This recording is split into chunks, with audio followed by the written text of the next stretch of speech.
Hello everyone, nice to see everyone again in today's video. In this video, I will guide everyone to use Whatapp, TikPro software to increase in for your live stream session.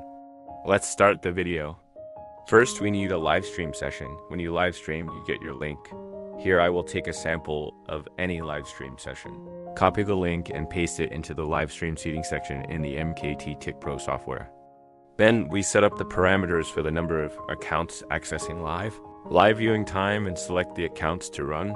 Finally start running, and that's it.